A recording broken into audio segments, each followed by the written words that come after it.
Start చేసుకుందాం అండి. ప్రార్థన ముందుగా గురుర్బ్రహ్మ గురుర్విష్ణు గురుర్దేవో మహేశ్వర గురు సాక్షాత్ పరం బ్రహ్మ తస్మై శ్రీ గురవే నమః.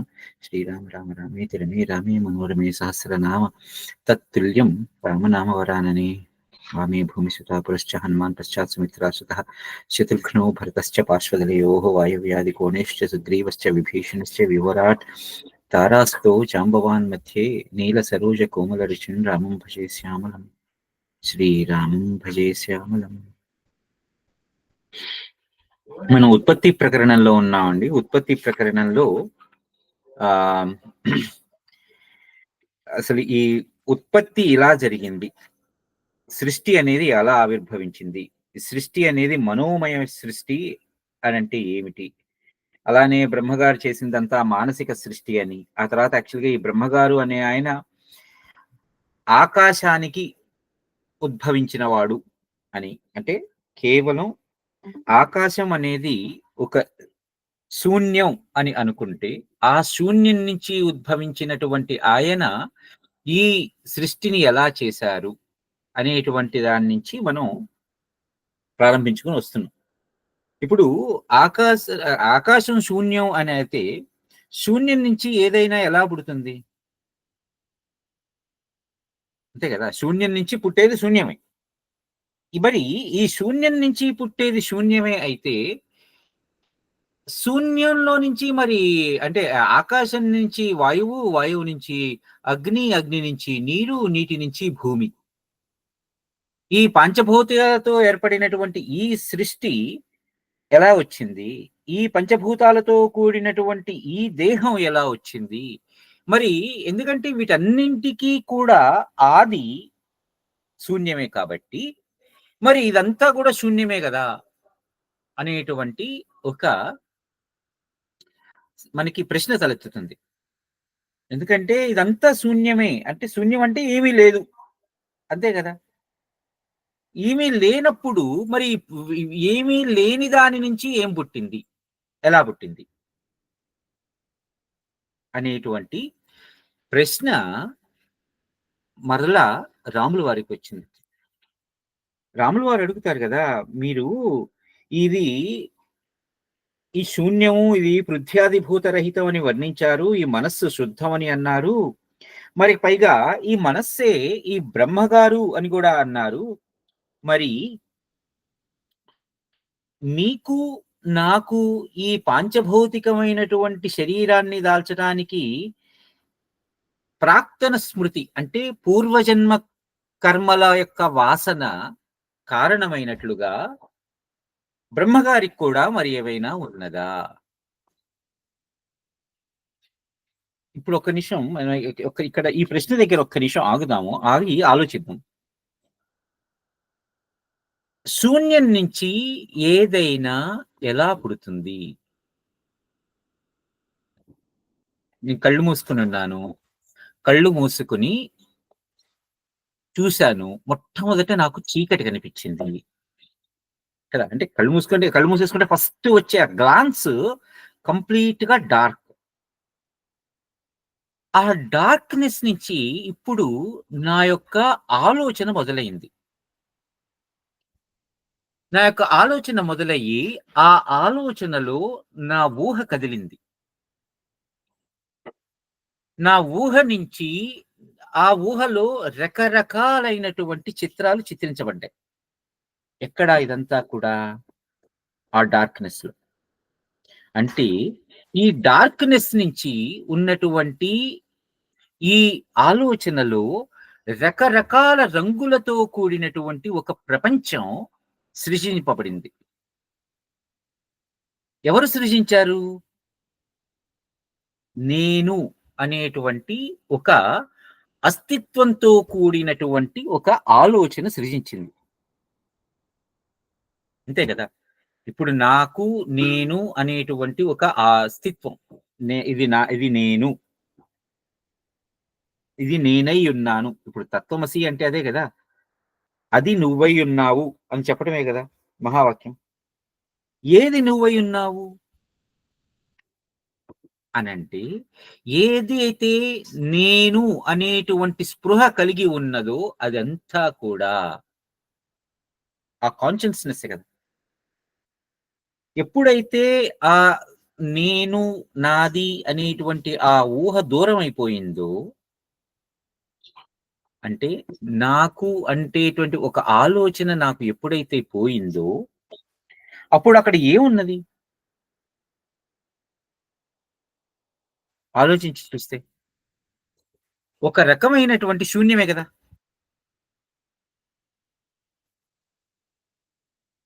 అక్కడ ఉన్నది ఒక రకమైన శూన్యమే కదా!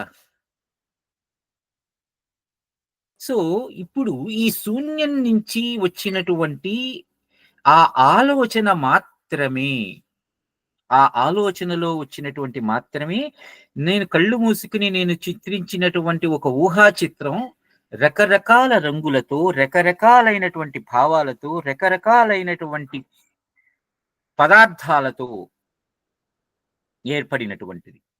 ఎప్పుడైతే ఒక్కసారిగా నేను మళ్ళీ కళ్ళు తెరిచి చూసానో, ఆ ఊహ ఏమైంది? నా మస్తిష్కంలోనే ఉంది గానీ, ఆ మస్తిష్కంలో ఉన్నటువంటి ఊహకి అస్తిత్వం ఉన్నదా? ఇప్పుడు నేను ఒక కళ్ళు మూసుకొని ఒక అందమైన ప్రకృతిని ఊహించా. ఆ చుట్టుపక్కల చక్కటి పచ్చటి కొండలు, ఆ కొండల మధ్య నుంచి జాలువారుతున్నటువంటి సెలయేరు, ఆ సెలయేటి మధ్యలో ఉన్నటువంటి అనేకానేకమైనటువంటి కలువ పూలు, చుట్టూ చెట్లు, దూరంగా ఒక పర్ణశాల కదా! ఇది ఊహలో ఉన్నది ఒక్కసారిగా నేను కళ్ళు తెరిచి చూసినప్పుడు అది ఎంత ఏమైంది? ఒకసారి అది నా గతంలోనికెళ్ళిపోయింది. నా ఊహ ఆ గతంలోకెళ్ళిపోయింది. గతంలోనికి వెళ్ళిపోయి, మరలా కళ్ళు మూసుకొని నేను ఆలోచించినప్పుడు ఆ ఊహ మళ్ళీ ప్రత్యక్షమైంది. ఎక్కడి నుంచి ప్రత్యక్షమైనది? అంటే గతంలోనికి వెళ్ళిపోయినటువంటి ఆ ఊహ నా మస్తిష్కంలో ముద్రితమైపోయింది. ఆ ముద్రితమైపోయినది నుంచి అంటే ఆ జ్ఞాపకం నుంచి మరలా నాకు ప్రత్యక్షమైనది.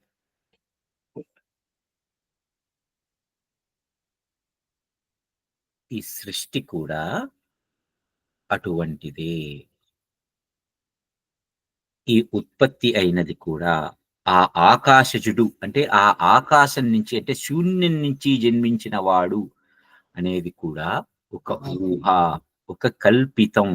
కల్పితం అంటే కల్పించబడ్డది. అంటే దానికి అంతకు మునుపు ఎటువంటి ఎగ్జిస్టెన్స్ లేదు.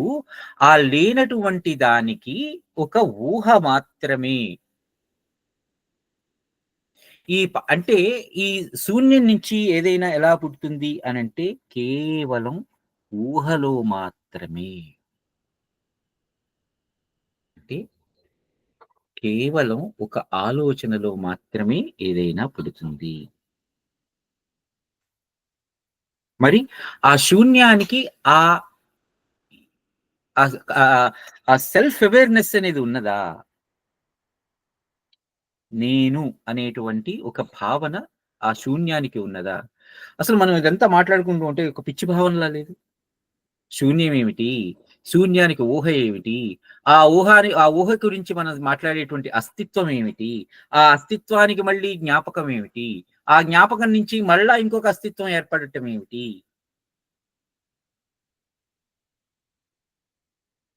కదా! రాముల వారు అడిగినటువంటి ప్రశ్న అది. ఏమని? నీకు నాకు కూడా మన పురాకృతమైనటువంటి కర్మల ద్వారా శరీరం ఏర్పడింది అని అంటున్నారు. ప్రాక్తన స్మృతి. అంటే పూర్వం ఏర్చినటువంటి ఆ ఊహలలో నుంచి వచ్చినటువంటి జ్ఞాపకాల ద్వారా ఏర్పడినటువంటి ఒక శరీరం కారణమైనట్లుగా ఈ ఆకాశజుడు లేకపోతే ఎవరైతే బ్రహ్మము అని అంటున్నారో మనం ఇది కూడా చెప్పుకున్నాం. బ్రహ్మము అనే మాట ఎలా వ్యుత్పత్తి అయినది? బ్రహ్మ అంటే ఏమిటి? మనం అనుకున్నాం గదా! ఇదకు మునుపు. బ్రహ్మ అనేటువంటి మాట వచ్చింది బృహత్ అనేటువంటి శబ్దం నుంచి. ఏదైతే బృహత్ అయినదో అది బ్రహ్మము అయినది. బ్రహ్మమయము అంటే బృహన్మయము. యాక్చువల్‌గా బృహత్తుతో కూడినటువంటిది. బృహత్ అంటే ఊహించలేనటువంటిది. ఊహకందనటువంటిది. అత్యంత పెద్దది అని మనం చెప్తాం కానీ, ఎంత పెద్దది అని అంటే, నా ఊహకి అందనంత పెద్దది. అంటే ఊహించలేనటువంటిది. అంత పెద్దది అని మాట్లాడతారు. సో, ఈ బ్రహ్మగారికి మరి శరీరం ఎక్కడి నుంచి వచ్చింది? ఆయన ఊహ ఎలా చేశాడు? ఆయన శూన్యం నుంచి వచ్చాడు. శూన్యం నుంచి ఏదైనా ఎలా వస్తుంది అంటే, ఒక ఊహలో మాత్రమే వస్తుంది. ఆ ఊహలో వచ్చిన దానికి మరలా స్వయంగా ఊహ ఉంటుందా? స్వయంగా ఆలోచన ఉంటుందా?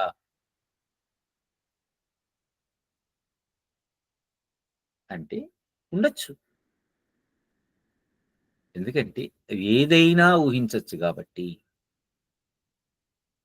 ఉండొచ్చు, ఉండకపోవచ్చు. ఇలా ఇలా ఉండొచ్చు, ఉండకపోవచ్చు అని దేనినైతే మనం చెబుతున్నామో దానిని దాని యొక్క నియతి అంటారు.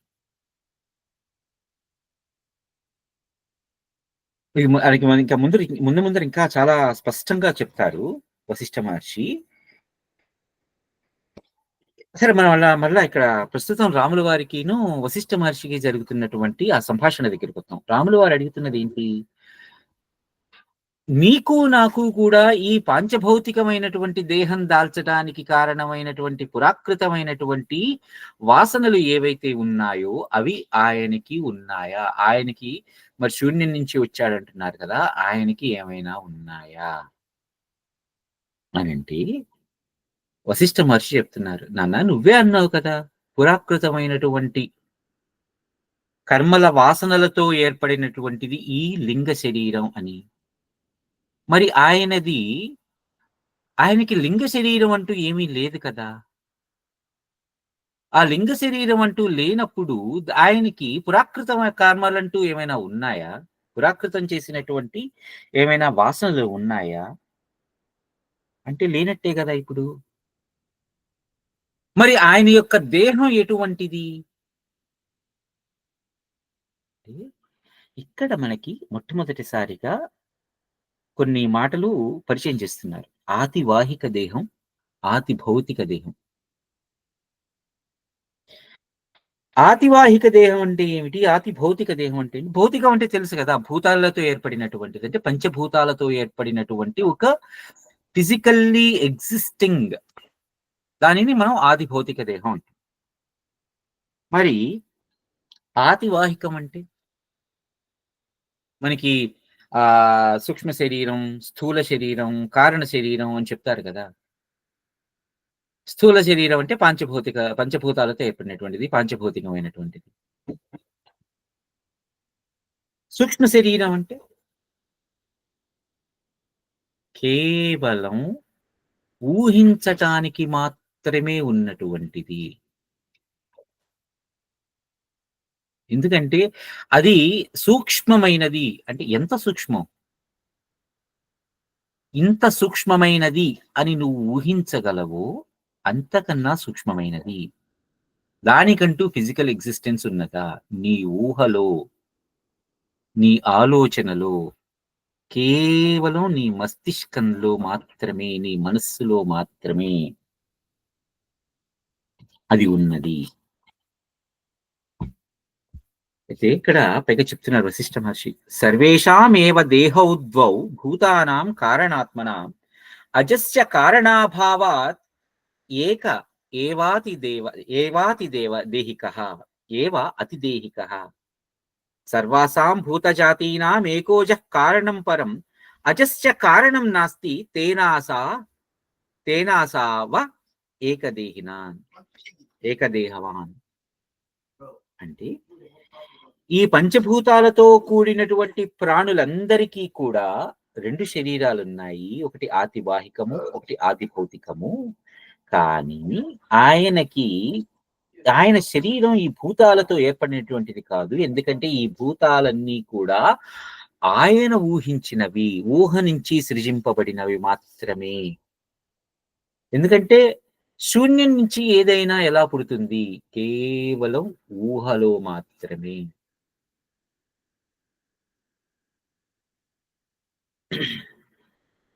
ఇప్పుడు చిన్న ఉదాహరణ అంటే మన నమ్మకాలని నేను ఇంకోటేదో చిన్నది చెయ్యాలని కాదు గానీ, మనం మొన్న మన ఈ యోగ వాసిష్టం వాట్సాప్ గ్రూప్‌లో కొన్ని ఫోటోలు షేర్ చేసుకున్నాం గదా! ఇదిగో మేము ఈ మేము ఈ యాగం చేస్తున్నప్పుడు ఆ అమ్మవారు ఇలా వచ్చారు, సింహవాహిని వచ్చారు అని. ఆ సింహవాహిని వచ్చారు అని చెప్పుకోవటంలో అది ఎక్కడున్నది?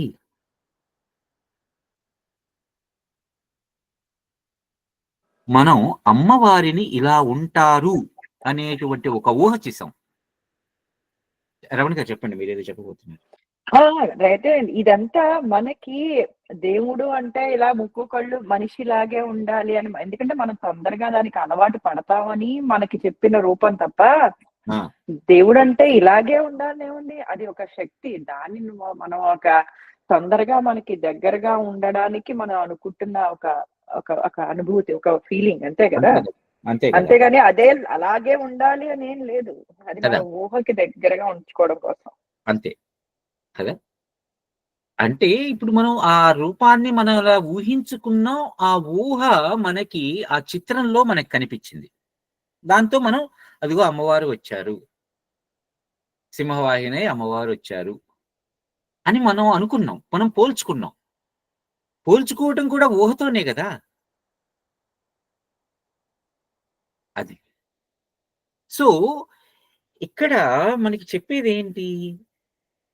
వశిష్ఠ మహర్షి నాయనా ఆయనకి ఇంకొక కారణం లేదు. ఎందుకంటే అది కేవలం ఒక ఊహ. ఇక్కడ మళ్ళీ కారణం లేకుండా ఎలా ఊహిస్తారు? అంటారు.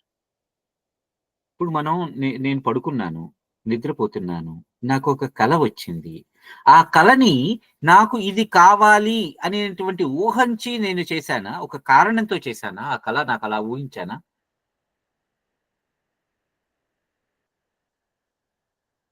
నా స్ అ అ అది నాకు అలా ఆ కల మీద నాకు ఎటువంటిది కంట్రోల్ అయినా ఉందా? లేదు. అంతే కదా మరి. సో, ఇది బ్రహ్మగారు అనేటువంటి ఆయన అని మనం ఎవరైతే దేనినైతే మనం సూచిస్తున్నాం. ఇక్కడ ఎవరిని గూడా ఎందుకంటే ఎవరు అనన్నానంటే ఒక రూపం మనకొచ్చేస్తుంది. దేనినైతే నేను సూచిస్తున్నానో అది ఒక చేసినటువంటి ఒక ఊహ. దానికంటూ కారణం ఏమైనా ఉన్నదా? అంటే ఇది అకారణం. కారణం లేనటువంటిది.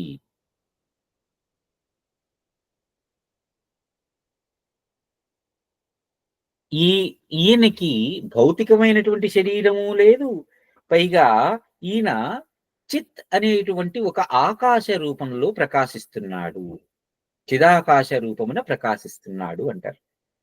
ఆకాశాత్మా చ భాత్యేష ఆతివాహిక దేహవాన్. ఆకాశంలాగా భాసిస్తున్నాడు. ఆకాశం అంటే ఏమిటి మళ్ళీ అక్కడ? ఒక శూన్యం. ఎందుకంటే ఆకాశం అంటే మనకేదో ఒక పదార్థం ఉంది. ఆ పదార్థం నుంచి ఇది ఎంత పుట్టింది అంటే ఇప్పుడు పదార్థం అని నేనన్నాను అంటే, ఆ పదార్థానికి ఒక రూపము, ఒక ఫిజికల్ ఎగ్జిస్టెన్స్, దానికి సంబంధించినటువంటి ఒక షేప్ ఇవన్నీ కనిపిస్తాయి. ఆలోచిస్తాం మనం. అందుకని ఇవన్నీ మళ్ళీ మన ఊహలోకొచ్చేస్తుంది. కాబట్టి ఇక్కడ ఇదేమీ లేనటువంటి వాడికి కేవలం కారణ శరీరం అంటూ ఏమీ లేదు. ఎందుకంటే ఒక కారణంతో ఏర్పడినటువంటిది కాదు. ఏ విధంగా అయితే నేను పడుకున్నప్పుడు నాకొచ్చేటువంటి కల అకారణము, కారణం లేకుండానే అటువంటి కల నాకు వచ్చినదో, అలాగే ఈ ఆకాశం అనేటువంటిది ఏదైతే శూన్యం అనేటువంటిది నేను మళ్ళీ శూన్యం గూడా ఊహలోకే వచ్చిందిక్కడ. శూన్యం అనే దానికి ఎగ్జిస్టెన్స్ ఉందా? నువ్వు ఊహించినంత కాలం ఉన్నది.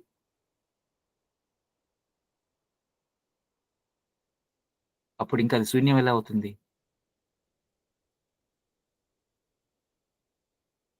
కదా! మనం ఊహించినంత కాలం శూన్యం అనేటువంటి దానికి ఒక ఎగ్జిస్టెన్స్ ఉన్నది. ఒక అస్తిత్వం ఉన్నది. మరి శూన్యం అంటేనే ఏమీ లేదు అని కదా! ఒక వాక్యూమ్. ఆ వాక్యూమ్ అనేది ఏమీ లేదు అనేది నా ఊహలోనే ఉన్నది. నా ఊహలోని ఈ సృజన్ ఈ ఈ ఈ ఈ ఈ సృజనంతా జరిగింది. నా ఊహలోని ఆ సృజనకి సంబంధించిన కాల పరిమితి ఏర్పడింది. నా ఊహలోని ఈ పంచభూతాలతో ఏర్పడినటువంటి విశ్వమంతా నా ఊహలోనే కనిపించింది. ఇప్పుడేమైంది? ఒక్కసారిగా ఆ వాక్యూమ్ లేకపోతే ఆ శూన్యం అనేటువంటి దాని యొక్క ఎగ్జిస్టెన్స్ కూడా, అస్తిత్వం కూడా లేదు అని అనుకున్నప్పుడు ఇంకసలు ఏముంది? ఏమీ లేదు. కానీ మరి నేను భగవంతుడు, భక్తి, పూజలు, నోములు, వ్రతాలు అని నేను చెప్తున్నాను అంటే యజ్ఞాలు, యాగాలు, విష్ణుమూర్తి, ఆయన విశ్వరూపం, భగవద్గీత ఇవన్నీ ఎక్కడ చెప్తున్నాను అంటే కేవలం ఒక ఊహా మాత్ర చిత్రం మాత్రమే.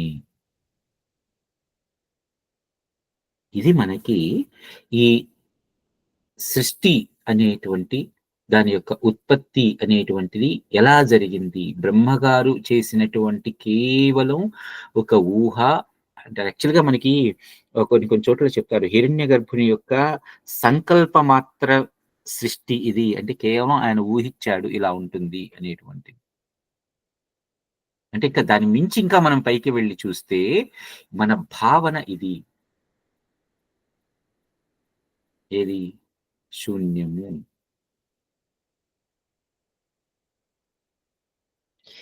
పైగా ఇక్కడ చెప్తున్నారు. ఈ బ్రహ్మ సంకల్ప మాత్ర శరీరుడు.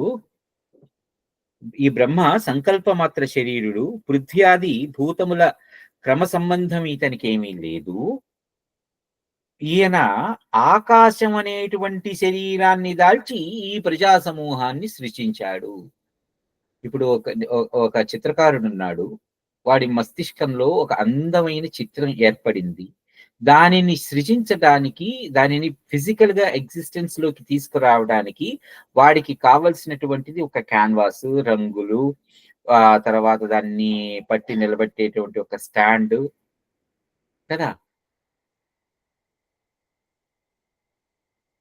సో, ఇవన్నీ కూడా ఆ చిత్రకారుడికి అవసరమైనటువంటివి. కారణమైనటువంటివి. ఈ కారణం ఏమీ లేకుండానే సృజిస్తే ఇదంతా ఎక్కడ జరుగుతుంది అంటే, నా యొక్క ఆలోచనలో మాత్రమే జరిగింది. ఇది మనం తెలుసుకోగలిగితే మనమెవరం అనేటువంటి ఒక ఆలోచన మనకు కలుగుతుంది. నేనెవరు? అంటే మనకి పూర్తిగా వెళ్లి చూస్తే నేను అనేటువంటిది ఒక ఊహ. ఆ నేను అనేటువంటిది ఒక శూన్యం. ఇంతకు మించి ఇక్కడ ఏమీ లేదు అనేటువంటి ఆలోచన వస్తుంది. అదే ఇక్కడ మనం చెప్తున్నది. తాశ్చ చిద్వ్యోమ రూపిణ్యో వినాన్యైః కారణాంతరైః యద్యత్త యద్యతః తత్తదేవేతి సర్వైరేవానుభూయతే. ఈ ప్రజలందరూ కూడా ఆకాశ స్వరూపులే. ఆకాశం ఎంత శూన్యంగా ఉందో, ఈ నువ్వు చూస్తున్నటువంటి ఆఖరికి నిన్ను నువ్వు చూసుకుంటున్నటువంటి ఎగ్జిస్టెన్స్ ఏదైతే ఉందో, అదంతా కూడా కేవలం ఆకాశమే, శూన్యమే. పైగా కారణాంతర సహాయం ఏమీ లేకుండా జన్మించినటువంటి ఎటువంటి కారణం కూడా లేకుండా జన్మించినటువంటి వస్తువు. దాని నుంచి మరలా ఇంకోటి ఏదైతే జన్మించిందో దాని నుంచి అది వేరు కాదు. ఎందుకంటే శూన్యం నుంచి శూన్యం వేరు కాదు గదా! అంటే ఇలా ఆకాశం నుంచి శూన్యం వచ్చింది. శూన్యం నుంచి మరలా శూన్యం నుంచి ఆకాశం వచ్చింది. ఆకాశం నుంచి నీరొచ్చింది. సారీ వాయువు వచ్చింది. వాయువు నుంచి అగ్ని. ఇవన్నీ గూడా మళ్ళీ జూసుకుంటే కేవలం ఒక అర్థం లేనటువంటిది. అర్థం లేదనేటువంటి మాట ఎందుకంటున్నా అంటే శూన్యం అని చెప్తున్నాను. ఈ పైగా ఈ సంసారమున చరించు జీవులందరికినీ ఈతడే మొదటి కదలిక. అంటే ఇతనిలో ఉన్నటువంటి ఆలోచన మాత్రమే. ఇప్పుడు నేను నిద్రపోతున్నాను. ఒక కల వచ్చింది. ఆ కలలో అనేకానేకమైనటువంటి క్యారెక్టర్స్ వస్తున్నాయి. ఆ క్యారెక్టర్స్ ఏమేమిటో మాట్లాడుతున్నాయి. ఏంటేంటో చేస్తున్నాయి. ఇప్పుడు ఆ కలలో ఉన్నటువంటి ఆ క్యారెక్టర్స్ యొక్క పాత్రల యొక్క ఆ అనుభూతి లేకపోతే అనుభవాలు ఎవరు అనుభవించారు?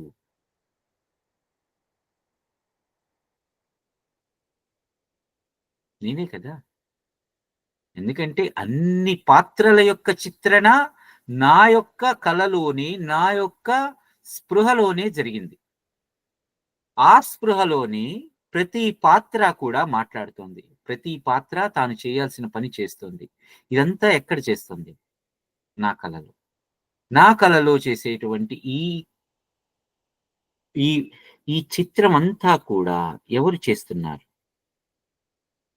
నేనే కదా! వేరే వాళ్ళెవరో వచ్చి చేయట్లేదు కదా! వేరే వాళ్ళెవరో వచ్చి నా కలను నడిపించట్లేదు కదా! కాబట్టి ఇక్కడ ఈ మొదటి కదలిక అంటే ఈ ఆలోచన కూడా ఎవరి దగ్గర నుంచి వచ్చింది? నా దగ్గర నుంచే. నా నుంచే.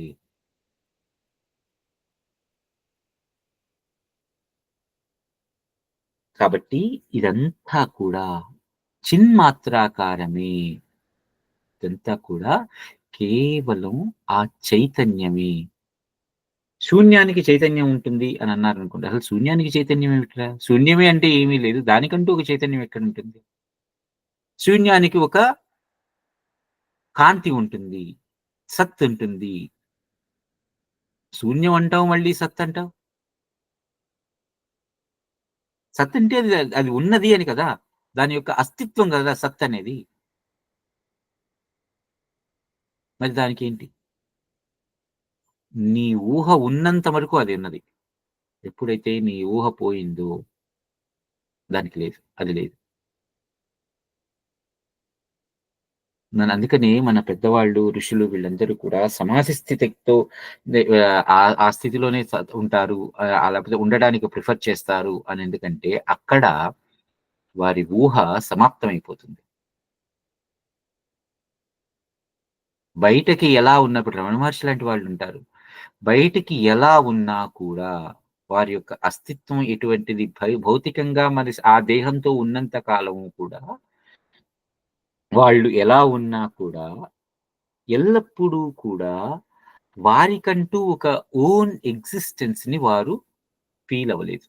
ఆలోచనలోకి కూడా వారికి రాలేదు. ఎందుకంటే వారు ఎల్లప్పుడూ కూడా జీవ సమాధి స్థితిలోనే ఉన్నారు.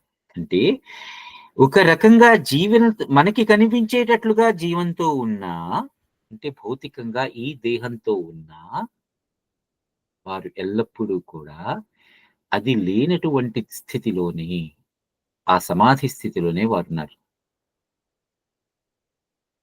అది సాధన చేయాలి అనంటే ఏమిటి మరి? అది సాధనలోనే సాధ్యమవుతుంది అంటే, ఆ ఆలోచనని ఎల్లప్పుడూ కూడా తమ మస్తిష్కం నుంచి పోకుండా ఆ ఆలోచనని అలానే పట్టుకొనున్నారు. అందుకని వారికి ఇది ఉన్నది, ఇది లేదు అనేటువంటి ఆలోచన లేదు ఎప్పుడు.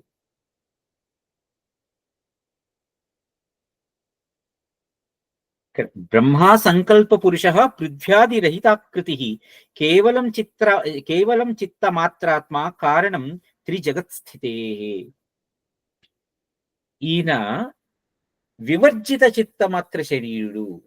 అంటే వదిలేసినటువంటి అది మనకి కొంచెం కాంప్లెక్స్‌గా అనిపించొచ్చు ఆలోచించడానికి. ఎందుకంటే ఇందాక చెప్పానదే ఆలోచనలో మాత్రమే అది ఉన్నది. కానీ మన ఆలోచనని మనం పట్టుకోగలమా? ఎప్పుడైతే ఆ ఆలోచనని వదిలేసానో, ఇంకా దానికంటూ ఒక అస్తిత్వం లేదు కదా! అందుకని ఇలా పృథ్వ్యాది వివర్జిత చిత్తమాత్ర శరీరుడు. పంచభూతాలతో ఏర్పడినటువంటి శరీరం కాదు. ఇవన్నీ వదిలేసినటువంటి కేవలం చిత్త మాత్రం. అంటే చిత్ అంటే ఒక చైతన్యం. చైతన్యం అంటే ఇక్కడ మళ్ళీ ఇంకొక రకంగా చెప్పాలి అంటే, ఇప్పుడు ఎవరినైనా ఎంత చైతన్యం కలిగి ఉన్నవాడు అని ఎప్పుడైనా ఎవరినైనా ఎప్పుడైనా ఎందుకంటాను? చాలా తెలివైన వాడు అని అంటాననుకోండి ఎవరినైనా. ఎవరిని ఎందుకు ఎప్పుడంటాను వాడిని? తెలివైన వాడు వీడు అని.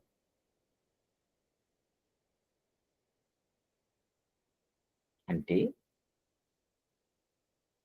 ఆ సందర్భానికి తగినట్లుగా ఒక ఊహ చెయ్యగలిగి, మళ్ళీ అక్కడ అందుకని చెప్తాను. ఆ సందర్భానికి తగినట్లుగా ఒక ఊహ చెయ్యగలిగి, దానిని బయటికి ఎక్స్‌ప్రెస్ చేస్తే అది తెలివి. అంతే కదా! తెలివి అనేటి మాటకి అర్థం ఏం చెప్తారు?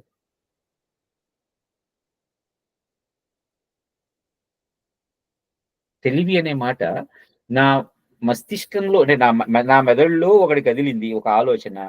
ఆ సమయానికి దానికి అంతకు మించినటువంటి నేనున్న సందర్భానికి తగినటువంటి సమాధానం అంతకు మించి ఇంకోటి లేదు. అల్టిమేట్. అబ్బా! వీడెంత బాగా ఎంత ఎంత తెలివిగా ఆలోచించాడురా అంటారు. తెలివి అనేది గాని, ఆలోచన అనేది గాని, ఊహ అనేది గాని ఇవన్నింటికి కూడా భౌతికపరమైనటువంటి అస్తిత్వం ఉన్నదా? ఎప్పుడైనా సరే నేను ఊహించిన దానిని ఈ పాంచభూతమైనటువంటి ప్రపంచంలో దానిని మళ్ళీ అమలు చేయగలిగినప్పుడు మాత్రమే దానికంటూ ఒక ఎగ్జిస్టెన్స్ వచ్చింది.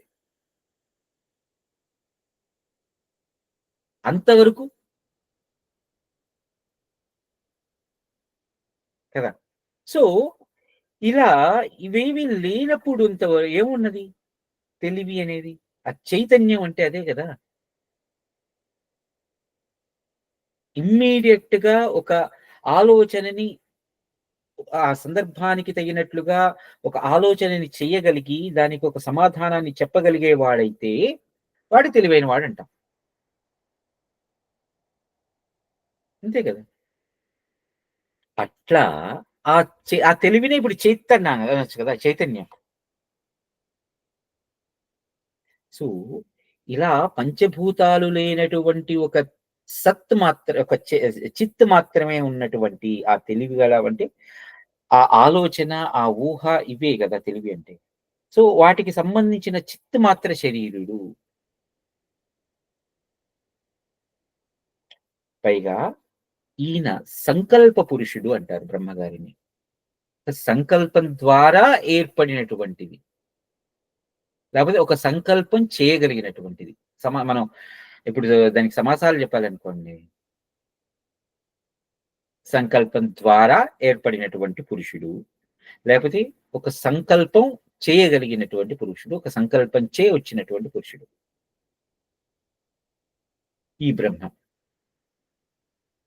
ఈయన ముల్లోకాల స్థితికి కూడా కారణమవుతున్నాడు. అరే! ఉన్నదే శూన్యం అనుకుంటే, ఆ శూన్యంలో మళ్ళీ ముల్లోకాలేమిటి? 14 లోకాలేమిటి? 14 లోకాల్లో ఉన్నటువంటి వాటన్నింటిలోనూ ఉన్న త్రిగుణాలేమిటి? ఈ అసలు త్రిగుణాలే అని ఎందుకని చెప్పారు? సత్వ, రజస్, తమో గుణాలంటారు. దాన్ని క్లాసిఫై ఎవరు చేశారు?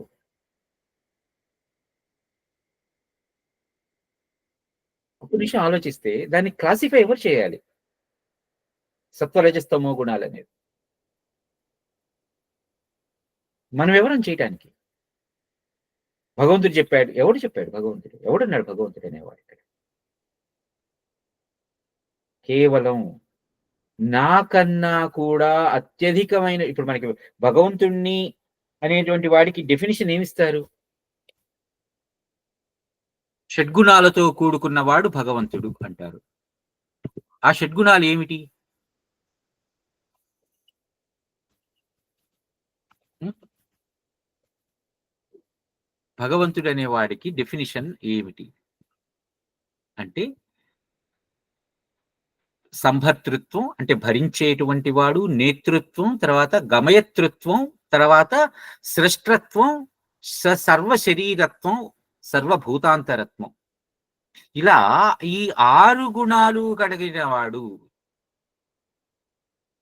సంభర్తృత్వం అంటే అన్నింటిని భరించేటువంటి వాడు, అన్నింటికి ఉపకరణంగా ఉండేటువంటి వాడు కదా భగవంతుడు అనే మాటకి అర్థం. గమయతృత్వం అంటే అంటే ప్రతిదానిని కూడా సంహారం చేయగలిగినటువంటి వాడు. పైగా భర్తృత్వం అంటే ఉన్న ఏదైతే సృజింపబడ్డదో దానికంటూ ఒక స్థితిని కల్పించేవాడు. సర్వశరీరత్వం, సరే మాటలోనే అర్థం ఉంది మనకి, అన్నింటా ఉండేటువంటి వాడు, సర్వమయుడు, సర్వభూతాంతరత్ముడు, ఇలాంటివన్నీ కదా. తర్వాత ఎటువంటి దోషాలు లేనటువంటి వాడు. ఇలా ఏవైతే మనం చెప్తున్నామో ఈ భగవంతుడు అనేటువంటి ఒక గుణం. మరి షడ్గుణాలు అన్నప్పుడు త్రిగుణాలు ఎక్కడి నుంచి వచ్చినాయి? ఈ షడ్గుణాలకి కూడా గుణమైనటువంటి వాడు కదా. ఆ గుణం మన సత్వమే కావచ్చు, రజస్సే కావచ్చు, లేదా తమస్సే కావచ్చు. ఆ సందర్భంలో ఆ గుణం ఎటువంటి నేచర్ని ప్రదర్శించింది అంతే. త్రిగుణాత్మకము, త్రిగుణాత్మ స్వరూపుడు అంటే అవేం విడివిడిగా లేవు, ఒకటే. ఆయా సందర్భాలలో అంటే ఆయా కారణాలలో మళ్ళీ మళ్ళీ ఇక్కడ నన్ను నేను కాంట్రడిక్ట్ చేసుకుంటున్నాను, కొంచెం జాగ్రత్తగా గమనించాలి. కారణమే లేదు అని చెప్తున్న వాడిని మళ్ళీ ఆయా కారణాలలో అని చెప్తున్నాను. కొంచెం కన్ఫ్యూజింగ్ గా ఉంటుంది. ఏమి ఎటువంటి కన్ఫ్యూజన్ అక్కర్లేదు. ఎందుకంటే ఆయా కారణాలు అని చెప్తున్నప్పుడు కారణమే లేదు అని మొదట్లో చెప్పుకున్న వాడిని ఇప్పుడు మళ్ళీ ఆయా కారణాలు అనేది దగ్గరికి వచ్చాను అంటే ఏమై ఉండొచ్చు?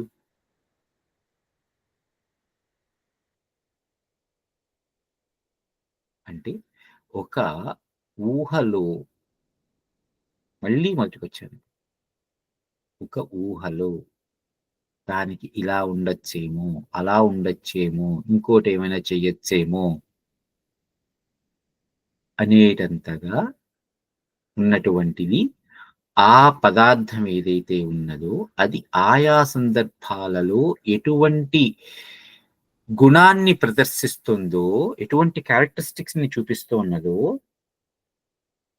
దానికి ఆ పేరు పెట్టాము. అంతేగాని సత్వరజస్తమో గుణం అరే బాబు అక్కడ ఉన్నది ఏమీ లేదురా అనేటువంటి ఆ ఆలోచన ఎప్పుడొచ్చిందో అక్కడ మనకి ఈ సత్వరజస్తమో గుణాలు అనేటువంటి చెప్తున్న వాటికి కూడా అస్తిత్వం లేదు ఇప్పుడు. ఎప్పుడైతే దేనికి కూడా అస్తిత్వము, ఎగ్జిస్టెన్స్ అనేది మనం ఏదైతే చెప్పుకుంటున్నామో అది లేదు అని అనుకుంటున్నామో అప్పుడు ఇంకా అక్కడ ఏమున్నది? శూన్యం. కేవలం ఒక ఊహ మాత్రమే. ఇక్కడ అంటున్నారు కదా, మాయతో కూడి లోకాలను సృజించినటువంటి మూల కారణం సూక్ష్మభూతాత్మకం. దీని సంకల్ప బలం వల్లనే ప్రత్యక్ష జగత్తు ఆవిర్భవించింది. ఎందుకంటే ఆలోచనలో నుంచి మాత్రమే ఒక భౌతిక పరమైనటువంటి ప్రపంచం ఉద్భవించింది. ఆలోచనే శూన్యం అని అనుకుంటుంటే దాని నుంచి ఉద్భవించినటువంటి ఈ భౌతికమైనటువంటి ప్రపంచానికి ఒక భౌతిక పరమైనటువంటి ఫిజికల్లీ ఎగ్జిస్టెన్స్ ఉన్నదా? పైగా ఇది తమోరహితమగు శుద్ధ సంవిత్ స్వరూపము, చీకటి లేనటువంటి. ఏదైనా చేయొచ్చు నా ఊహలో, ఏదైనా కావచ్చు. కేవలం ఆలోచనలో మాత్రం.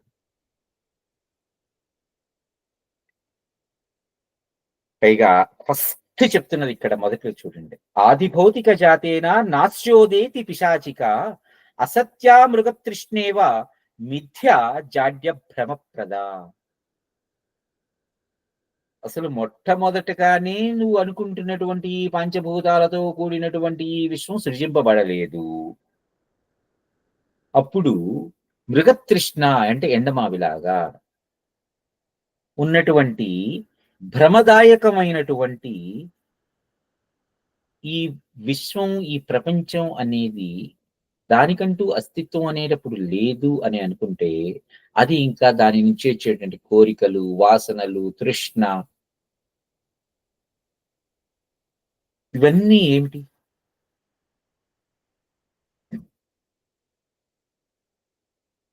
సో, మనోమాత్రం యదా బ్రహ్మ న పృథ్వ్యాది మయాత్మకః మనోమాత్రమతో విశ్వం యద్యజ్జాతం తదేవహి. ఈ బ్రహ్మ మనోమయుడు. అంటే మనస్సులో మాత్రమే ఉన్నవాడు. పైగా పృథ్వ్యాది స్వరూపుడు కాదు. అందువలన ఈ విశ్వం మనోమయమని, భూత సంబంధ రహితమని గ్రహించుము. రాముల వారికి చెప్తున్నట్టు వశిష్ఠ మహర్షి. ఇక్కడ కార్యము, కారణం ఈ రెండు కూడా వేరు కాదు. ఎందుకంటే ఆ రెండు వేరు అని ఎప్పుడు చెప్పాలి? ఆ రెండింటికి విడివిడిగా అస్తిత్వం ఉన్నప్పుడు అవి రెండు వేరని చెప్తాం. ఆ రెండు వేరు కాదు అని ఎప్పుడు చెప్తాను? ఎందుకంటే వాటికంటూ ఒక సొంత అస్తిత్వం లేదు. కేవలం నేను మొదటి నుంచి చెప్తున్నది అది. కేవలం ఒక ఊహ, ఊహ, ఊహ. సంకల్పం అంటే నేను సంకల్పించుకున్నాను అన్నాను అనుకోండి ఎవరిదైనా. ఆ పని చెయ్యాలి అనేటువంటి ఒక దృఢ నిశ్చయానికి వచ్చాననుకోండి. ఇవన్నీ కూడా మళ్ళీ దృఢ నిశ్చయం, పని చెయ్యాలి అనేటువంటి సంకల్పం ఇవన్నీ ఎక్కడున్నాయి? కేవలం ఒక ఆలోచనలోనే కదా! ఆ ఆలోచనకి ఇది అంటూ అస్తిత్వం ఉన్నదా? లేదప్పుడు ఇంక సంకల్పం ఏముంది?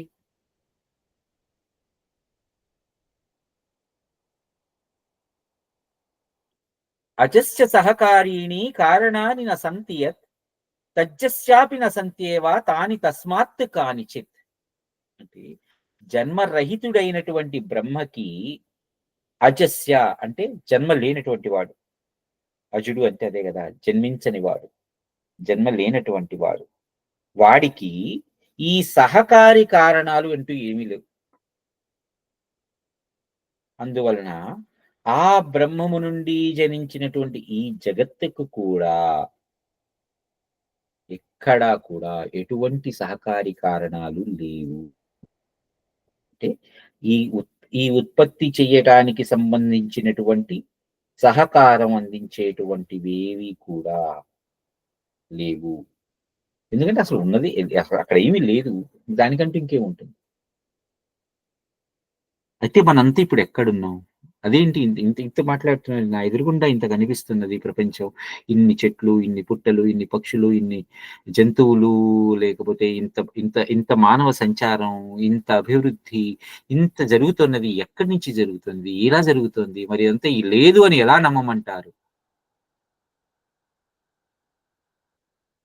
అందరికి సహజంగా వచ్చే గుణమే గదా! సహజంగా వచ్చేటువంటి ప్రశ్నే ఇది. దీనిని ఎలా నేను అర్థం చేసుకోవాలి? అందుకని ఇక్కడ మనకు చెప్పినదేంటి ఇక్కడ?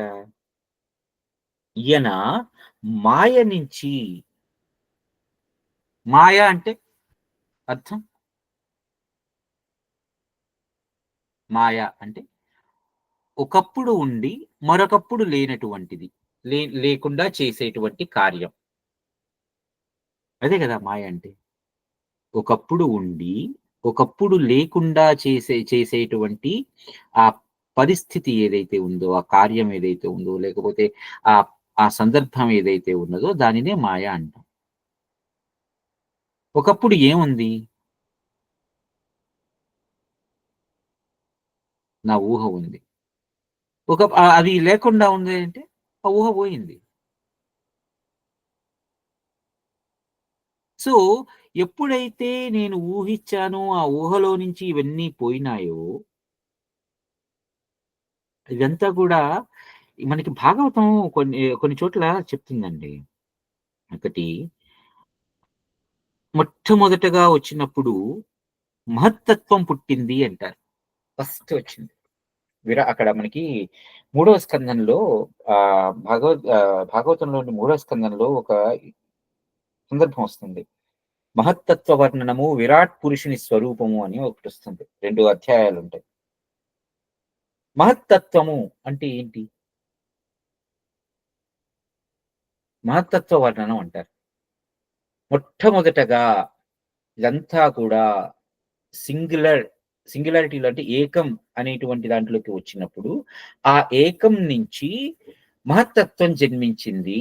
ఆ మహత్తత్వం నుంచి విరాట్ పురుషుడు జన్మించాడు అని అంటారు. భాగవతంలో వచ్చిన మూడో స్కందంలో. ఇది సాంఖ్యంలో వస్తుంది బేసిక్‌గా ఇది. ఎందుకంటే మహత్తత్వం అనేది సాంఖ్యంలో ఒక గుణం. ఎందుకు అంటారు? మహత్ అనేది. అంటే మహత్తు అంటే మనం చెప్పుకున్నాం ఒకసారి. మహత్ అంటే అత్యంత పెద్దదైనది, గొప్పదైనటువంటిది కదా! దేనికి మించి గొప్పదని? దేని నుంచి గొప్పది? దేనికి మించి గొప్పది? అంటే నువ్వు ఇంత అని ఊహించలేనటువంటి అంత గొప్పది. ఎంత అంటే ఊహనే గదా! మళ్ళీ అక్కడ. రైట్? ఆ ఊహలో విరాట్ పురుషుడు జన్మించాడు అంటారు. మొట్టమొదటగా వచ్చింది విరాట్ పురుషుడు అంటారు. పురుషుడు అనే మాటకి మళ్ళీ మన అర్థం చెప్పుకున్నాం. సరే. పురమునందు ఉన్నవాడు. పురము అంటే ఒకటి ఎన్‌క్యాప్సులేట్ చేయబడినటువంటిది. నాకు తెలిసిన అర్థం ఏంటంటే ఒకటి ఎన్‌క్యాప్సులేట్ చేయబడినటువంటిది. ఏది ఎన్‌క్యాప్సులేట్ అయింది? దాని నుంచి దాని లోపల ఉన్నటువంటిది. దాని లోపల ఏముంది? ఎంత అని ఊహించగలనో దానికన్నా చిన్నది. అది సూక్ష్మ శరీరం మళ్ళీ. ఇదంతా గూడా మనకి ఉత్పత్తి అనేటువంటి ఆహ్, దాని నుంచి సృష్టి అనేటువంటిది ఎలా జరిగింది అనేది కదా! సో, ఇక్కడ నా ఊహ నుంచి ఎంతైతే నేను ఊహించగలనో దానికి మించి అంటే ఇంకా నేను నా ఊహ మించి ఉంటుందా అంటే ఉండదు. ఎందుకంటే నా ఊహే ఎంతైనా ఊహిస్తా నేను. ఎంతైనా ఊహించగలను. మనకి వామనావతారంలో ఒక చిన్న ఉదాహరణ చెప్పుకుంటే ఆహ్, వామనుడు త్రివిక్రమ స్వరూపం దాల్చినప్పుడు, ఆ త్రివిక్రముడు మొదటి పాదంతో మొదటి అడుగుతో భూమిని, మిగిలిన పాదంతో మిగిలిన సమస్తమైనటువంటి విశ్వాన్ని సృజించేశాడు, ఆక్రమించేశాడు అనంటారు. అంటే ఆయన యొక్క పాదం అంటే ఆ పాదం అడుగు భాగం భూమి కవర్ చేసేసింది. మిగిలిన 13 లోకాలన్నింటిని గూడా మిగిలిన పాదం ఇంకో పాదం కవర్ చేసేసింది అనంటే, కేవలం పాదం మాత్రమే. పాదం కింద అడుగు మాత్రమే. కదా! అంటే ఇప్పుడు ఆయనంత పెద్దవాడయ్యాడు త్రివిక్రముడు. ఇప్పుడు మన ఊహకి ఊహించుకుంటే.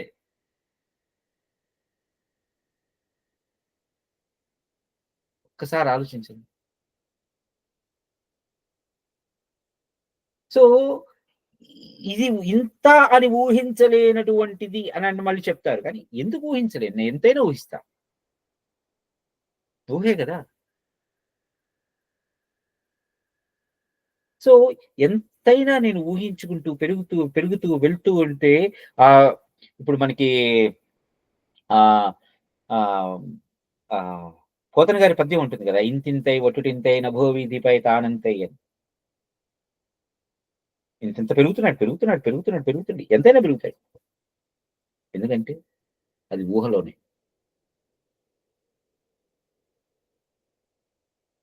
సో,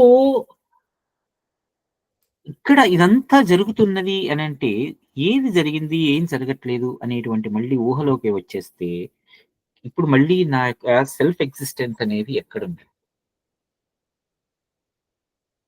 కేవలం ఊహామాత్ర, సంకల్పమాత్ర శరీరం మాత్రమే.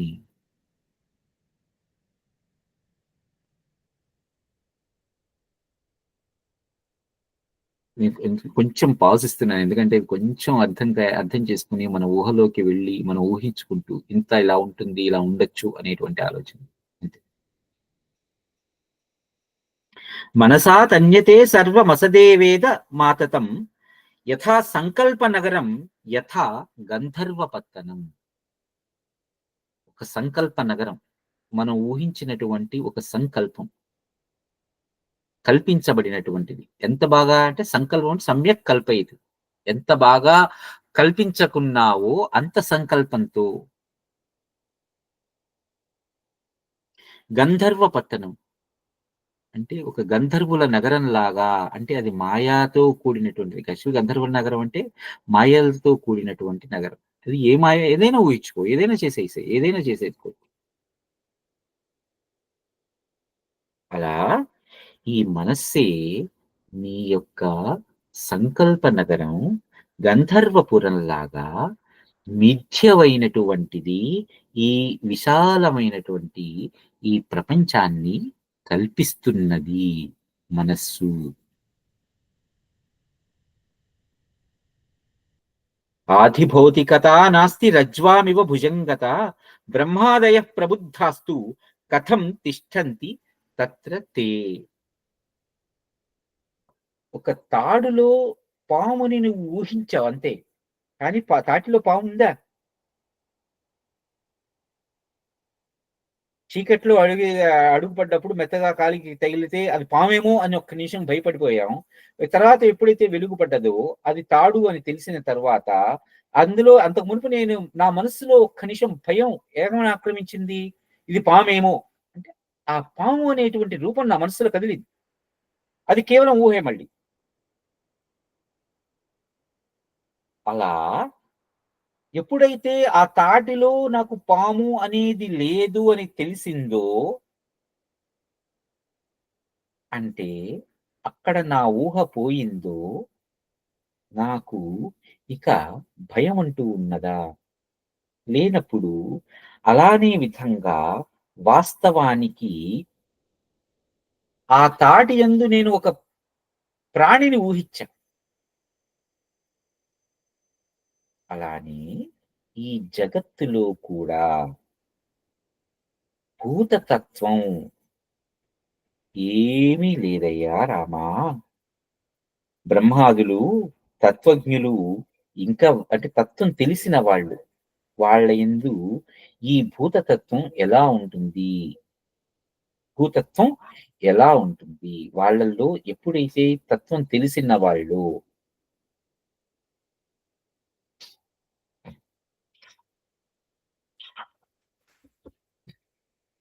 ఈ మనస్సే ఈ బ్రహ్మ యొక్క శరీరం. మన ఏవ విరించిత్వం తద్ధి సంకల్పనాత్మకం స్వవపుః స్ఫారతాం నీత్వా మనసేదం వితన్యతే. ఈ మనస్సే ఈ విరించి యొక్క శరీరం. విరించి అనే మాట ఇంకొకసారి చెప్పాను. మన అర్థం చెప్పుకున్నాం. సిరివెన్నెల గారి పాట ఉంటుంది కదా! విరించిన విరచించి తిని అని. విరించి అంటే పూర్వం ఉన్నటువంటి ఒక స్పృహతో మరలా కొత్త రచన చేసేటువంటి వాడు. పూర్వం ఉన్నటువంటి జ్ఞానంతో, పూర్వం ఉన్నటువంటి అనుభవాలతో మరలా కొత్త జగత్తుని కొత్త సృష్టిని చేసేటువంటి వాడు. వాడు ఎవడు? విరించి. అది ఎవరు చేశారు ఇప్పుడిక్కడ? అంటే ఈ మనస్సే. ఇందాక మీకొకటి చెప్పాను నేను. ఒకటి ఊహించుకోండి. చక్కటి పచ్చటి కొండలు, చక్కటి సూర్యోదయం, చక్కటి సెలయేళ్ళు, చక్కటి జలపాతాలు, చక్కటి మన చెట్లు, చేమలు ఒక చక్కటి అందమైన రమణీయమైన ప్రకృతిని ఊహించాం. ఓకే. తర్వాత కళ్ళు తెరిచి చూసా. ఇప్పుడు నా ఎదురుగుండా ఏమున్నాయి? ఒక ల్యాప్‌టాపు, పుస్తకాలు ఇవే ఉన్నాయి. మరలా నేను మళ్ళీ కళ్ళు మూసుకొని చూసా. నా ఊహ ఎక్కడైతే ఆపేసానో అక్కడి నుంచి ప్రారంభించానిప్పుడు మళ్ళీ.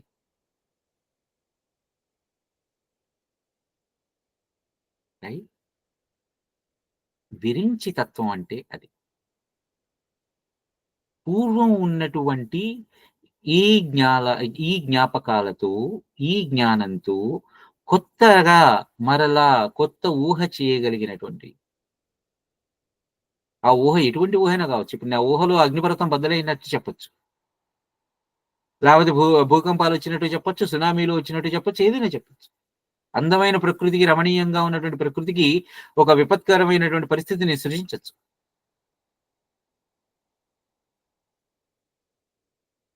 మళ్ళీ కళ్ళు తెరిచి చూసా. మళ్ళీ ఏముంది? మళ్ళీ కళ్ళు మూసుకున్నా. ఈసారి నాశనం అయిపోయిన ప్రపంచం కనిపించింది నాకు. ఇప్పుడు అక్కడి నుంచి మళ్ళీ కొత్త సృష్టి చేయొచ్చు. అంతే కదా! ఇదంతా కూడా మనస్సంకల్పితమే. ఈ సంకల్పాత్మకమైనటువంటి మనోరూపి మనస్సే రూపంగా ఉన్నటువంటి ఈ విరించే ఈ జగత్తుని అంటే ఆలోచనలో మాత్రమే, ఒక ఊహలో మాత్రమే వచ్చినటువంటి ఈ జగత్తుని సృజిస్తున్నాడు. విరించో మనసో రూపం విరించస్య మనోవపుః పృథ్వ్యాది విద్యతే నాత్ర తేన పృథ్వ్యాది కల్పితం. ఈ బ్రహ్మ కేవలం మనస్సు యొక్క స్వరూపం మాత్రమే. ఆ విరించి శరీరమే మనస్సు. ఆయన ఆ మనస్సే ఆయన శరీరం. పైగా ఇందులో నీ ఊహలో ఉన్నంత మటుకు మాత్రమే ఈ పృథ్వ్యాది పంచభూతాలతో ఏర్పడినటువంటి లింగ శరీరాలు ఉన్నాయి కానీ ఆయన యందు యాక్చువల్‌గా మనస్సులో ఉన్నాయా? కేవలం ఇవన్నీ కూడా ఆ మనస్సు ద్వారా మాత్రమే కల్పించబడినవి.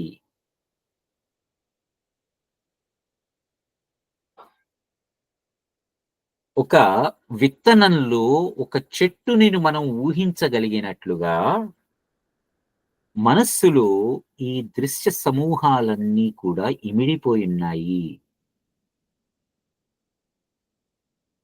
కాబట్టి ఈ మనస్సు, ఈ శరీరం, ఈ జీవజాలం ఇవన్నీ వేరు వేరా? ఒకటేనా? ఎందుకంటే మనస్సు ఉండటం మూలంగానే ఈ దృశ్యం కనబడుతోంది.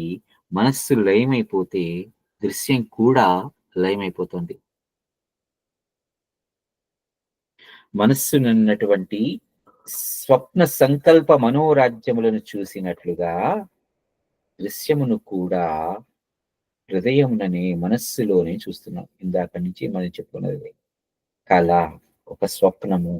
స్వప్నంలో చూసినటువంటి అనేక రూపాలు, వాటి యొక్క ఆ పాత్రలు, ఆ పాత్రల చిత్రీకరణ, వాటి యొక్క స్వభావాలు ఇవన్నీ కూడా ఎలాగైతే కలలోనే ఉన్నాయో, ఆ కలలో ఎవరైతే వాటిని అనుభూతి చెందారో, అన్నింటి యొక్క అనుభూతిని చెందారో ఆ మనస్సే, ఆ ఆ మనోమయమైనటువంటి మనస్సే ఇదంతా కూడా చేస్తున్నది.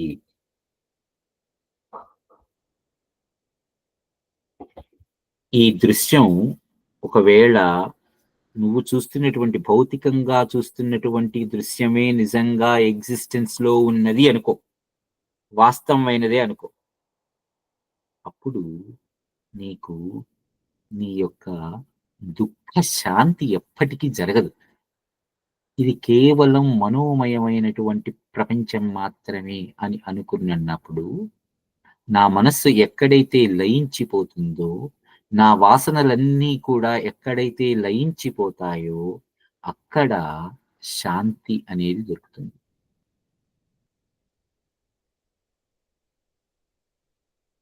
కేవలం ఈ దృశ్యం లేకుంటేనే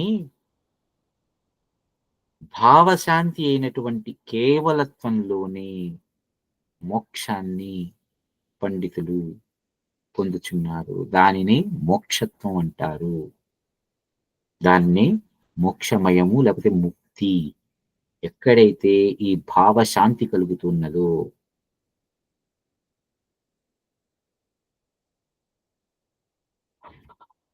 ఇవాళకి ఇక్కడ అవుదామండి. మీకు ఏమైనా ప్రశ్నలు ఉంటే మనం చర్చించుకోవచ్చు.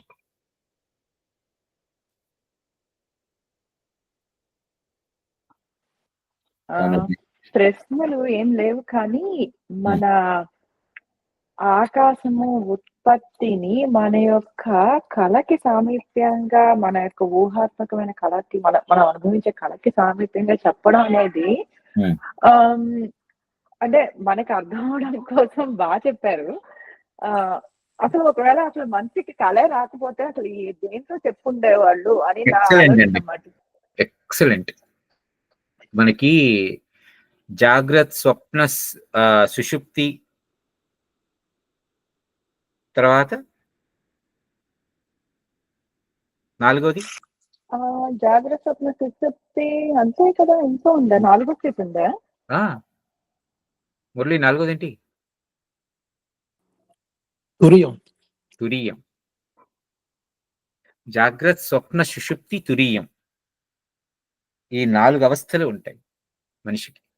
అంటే జాగ్రత్త అంటే ప్రస్తుతం మనం భౌతికంగా చూస్తున్నటువంటి ఈ ప్రపంచానికి సంబంధించినటువంటి అనుభూతులు ఏవైతే ఉన్నాయో అది జాగ్రత్త అవస్థ. స్వప్నావస్థ అంటే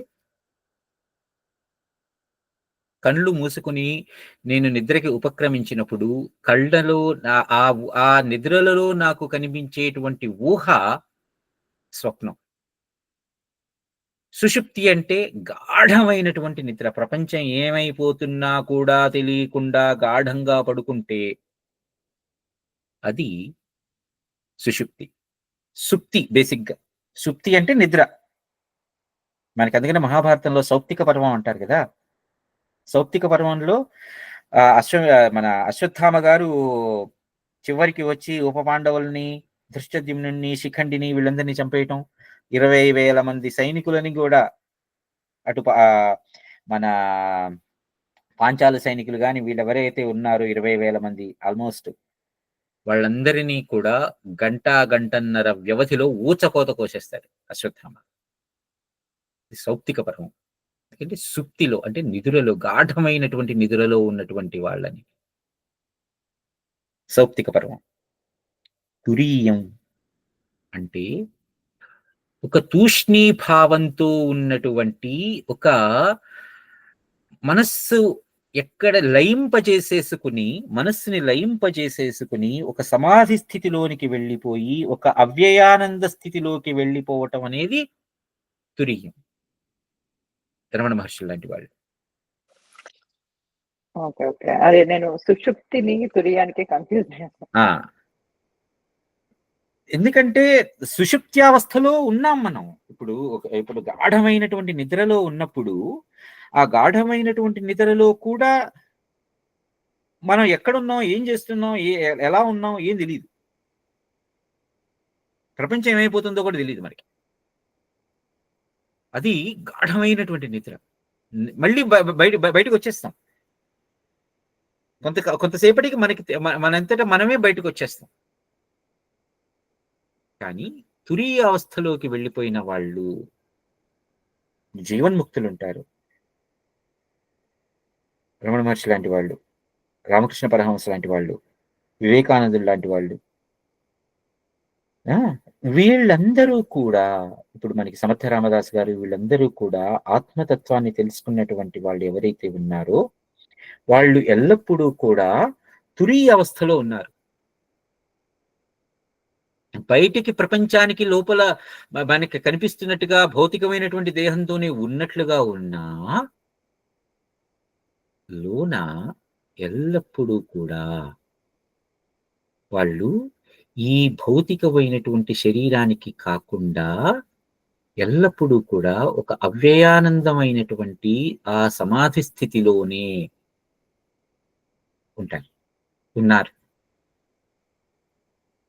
సో, ఇప్పుడు ఈ కళ, ఈ ఊహ, ఈ సృష్టి ఇదంతా కూడా ఏమిటి అనంటే, ఈ ఉత్పత్తి అనేది ఎక్కడ జరిగింది అంటే, మనకి ఇంతకు మునుపు చెప్పుకున్నాం. ఆకాశజుడు అనేటువంటి ఆకాశం నుంచి జన్మించినటువంటి వాడు ఈ బ్రహ్మ. అంటే ఆకాశం అంటేనే శూన్యం. శూన్యం నుంచి మళ్ళీ వచ్చినటువంటిదేది? శూన్యం నుంచి ఏం జన్మించింది? శూన్యం నుంచి జన్మించడానికి శూన్యంలో ఏదో ఒకటి ఉండాలి గదా! ఏమీ లేనప్పుడు ఎలా ఊహించింది?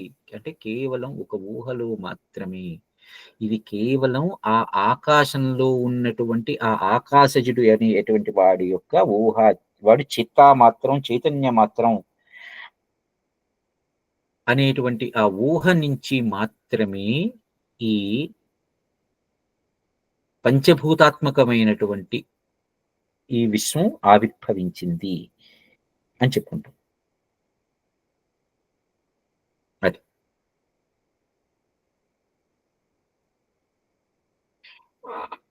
సో, మనకి ఊ ర ర మనకి ఇక్కడ కల గాని, ఊహ గాని, సంకల్పం అని గాని, మనోమయం అని గాని, మనస్సని గాని, ఏదైతే ఆలోచన అని గాని, ఏవైతే మనం అంటున్నామో, వాటికి అంటూ భౌతికపరమైనటువంటి అస్తిత్వం లేదు కానీ, వాటి లోపల అనేకానేక భూతాలతో ఏర్పడినటువంటి అస్తిత్వాలొస్తాయి. ఏదైనా ఊహించొచ్చు కదా! అది.